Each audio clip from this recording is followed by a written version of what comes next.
Hello and welcome back to the State Hornet broadcast. I'm Marin Perigo, and in this episode, my co-host Chrissy Martinez and I will talk about the latest from the newsroom, as well as our best coverage from the Native American Heritage Month.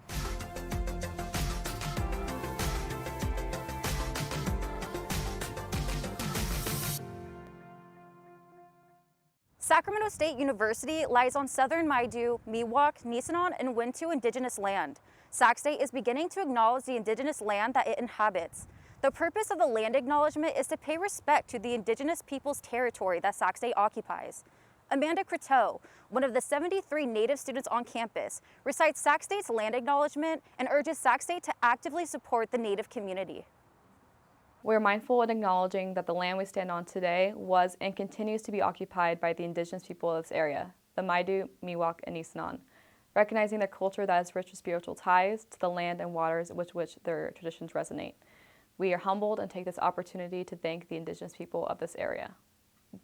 Sac State lies on land of Indigenous tribes, yet we never see any of that Indigenous representation on campus, whether that be signs like Huron Maidu land, whether it be like Native American Heritage Month, having different community members come in, or Sac State going out into the community. You never see that.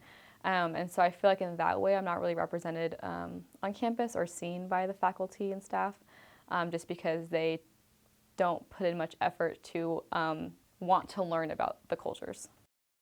For the first time since 2019, Sac State's commencement will take place at the Golden One Center in person.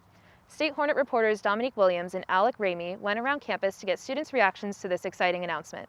My name is Ian Cruz and I am majoring in economics. I'm Lejean and I'm a CS major. My name is Keith Pesco and my major is exercise science. My name's Etienne Lefebvre and I'm a history major. Do you feel safe graduating at Golden One with the pandemic and possible new variants? I do. I'm fully vaccinated and I assume only fully vaccinated people will be allowed there. I support it for sure. Yeah, I would love it to be there and have it be in person. Yeah, I would say so. We're in the Capitol. We're as safe as we possibly can be, and I trust in the school to make us safe as well. What COVID protocols do you think should be enforced? I think what should and probably will be enforced is just keep the mask mandate just to keep people comfortable. But I think that it would be very nice if it was in person. What do you think about getting 6 tickets for graduation? Do you think that's enough? Yes, I say 8. 8? 8's pretty good. For me personally, I have a big family, so I don't think it's enough, but that's just because I have a big family. I have no frame of reference as far as what it's been in the past, but 6, seems like an all right amount.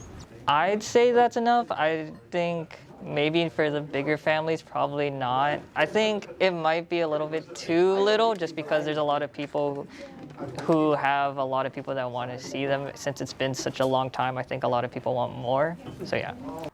Sac State's Antiracism and Inclusion Convocation, which was set to be in September of this year, has been rescheduled to February 14, 2022. The convocation was originally rescheduled due to Sac State's hiring process for the new Vice President of Inclusive Excellence, according to President Nelson. The second delay was due to scheduling conflicts. Vice President of Inclusive Excellence Mia Settles Tidwell said, "I came here to give Sac State direction, to hold it accountable, including myself, and I believe in it. I would not consider the Antiracism and Inclusion Campus plan yet a plan, but I do think it's a start." In fall 2022, Sac State will be establishing a new Native Student Center, which will be located on the first floor of Lassen Hall. This was prompted by Native students advocating for more Native resources and representation at Sac State. Jose Mejia, the senior lead for the Educational Opportunity Program, said once we have a Native Center, the goal would be to hire more Native American faculty and staff, which will increase the retention of students. Thank you for watching this special edition of the State Hornet News. You can check out these stories and more at either our Native American Heritage Month landing page or on statehornet.com. Be sure to follow our socials on screen to get the latest from the State Hornet. I have been Marin Perigo, and for Chrissy Martinez, we'll see you next semester.